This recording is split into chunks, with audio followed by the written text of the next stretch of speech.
नमस्कार दोस्तों, स्वागत है आपका फिर से एक नए वीडियो में।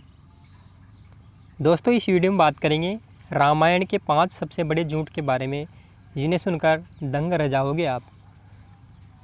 रामायण की कहानियाँ कितनी सार्थक और सच्ची हैं, इस बात को लेकर अक्सर लोगों के मन में अनेक प्रश्न होते हैं।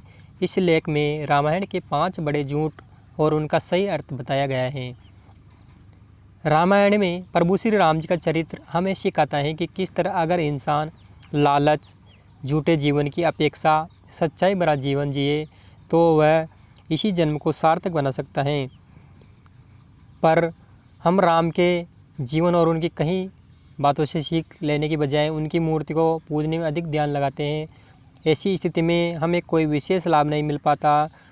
पर यदि हम रामायण के प्रत्येक पात्र को और सभी घटनाओं के मर्म को समझे तो है धर्म ग्रंथ हमारी ज़िंदगी में बेहतरीन बदलाव ला सकता है।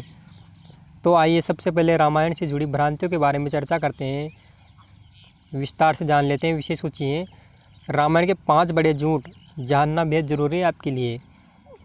पहला है, रामायण का पहला झूठ है कि है एक काल्पनिक ग्रंथ है। दूसरा है, रामायण का दूसरा झूठ कुंभकर्ण की निद्रा के बारे में बात करेंगे। तीसरा, पुष्पक विमान का आज भी मौजूद होना क्या सही है। चौथा है, हनुमान जी ने हवा में उड़ना, क्या ये सही है, सच है। पांचवा है, रामायण के सबूत आज भी होना।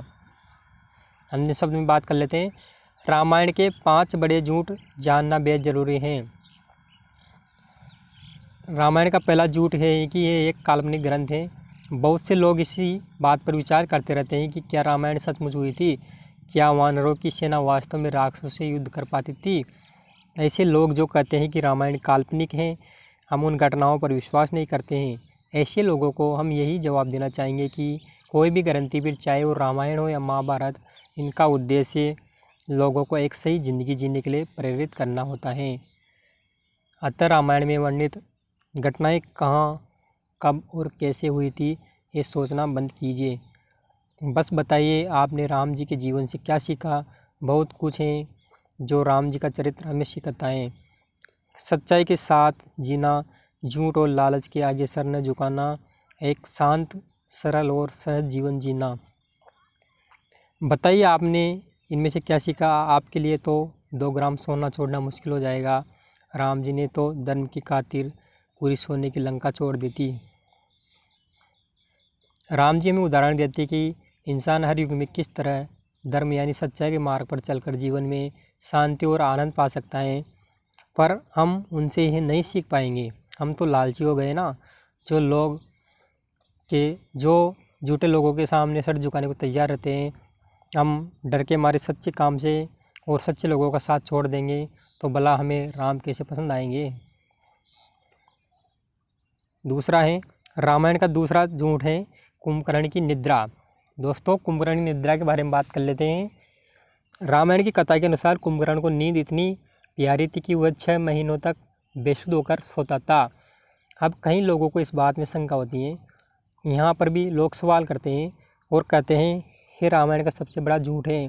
देखिए, अगर हम रामायण में मौजूद कुंभकर्ण के पात्र और इस घटना का सिर्फ इस तरह देखें कि कोई असुर है जिसे नींद बहुत आती है, तो फिर ये बचकानी बात हो जाती, क्योंकि ये बात तो सभी जानते हैं कि ऐसा करना एक इंसान के लिए संभव नहीं है।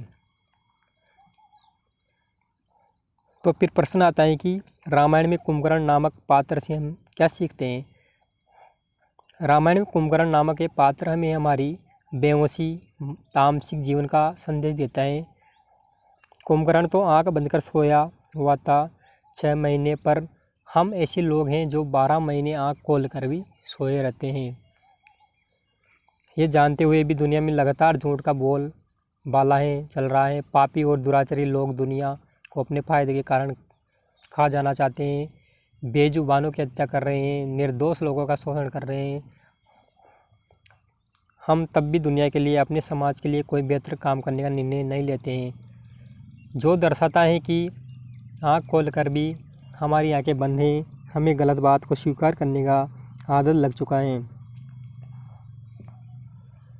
तीसरा है, पुष्पक विमान का आज भी मौजूद होना क्या सही है।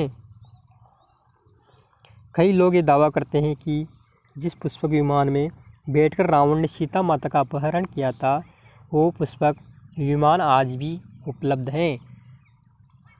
या फिर जिन हवाई जहाज़ों में आज हम बैठते हैं, हमारी संस्कृति में तो ऐसे विमान की खोज तो हज़ारों वर्ष पहले ही हो गई है।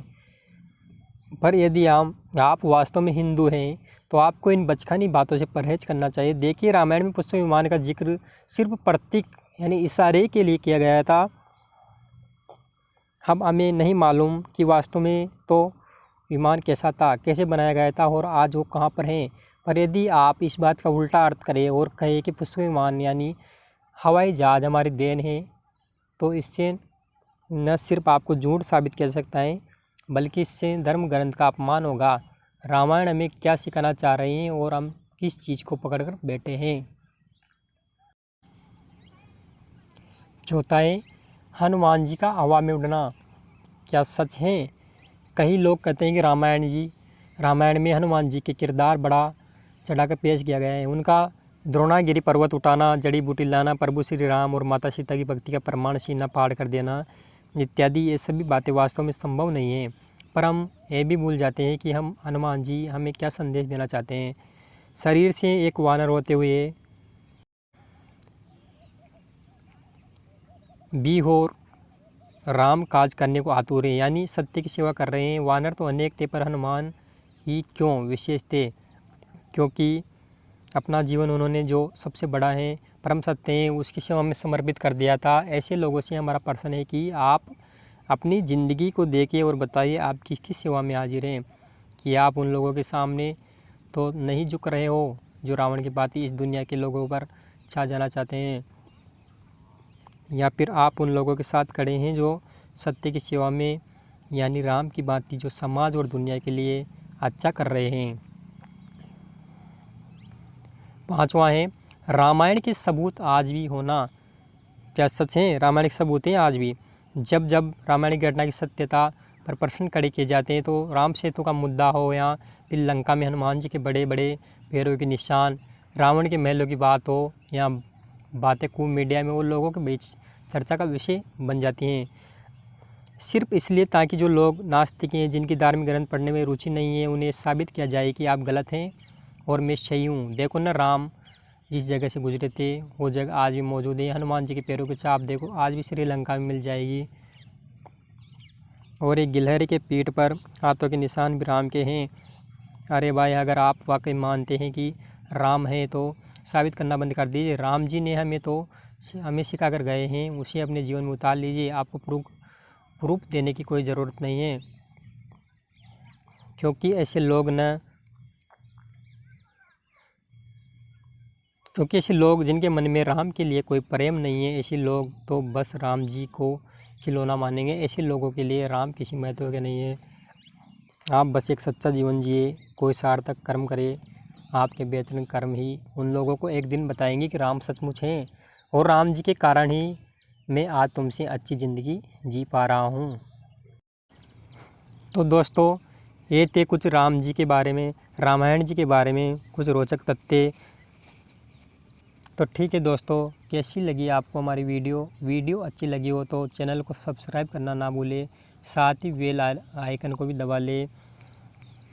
ठीक है दोस्तों, मिलते हैं अगले वीडियो में। Thank you.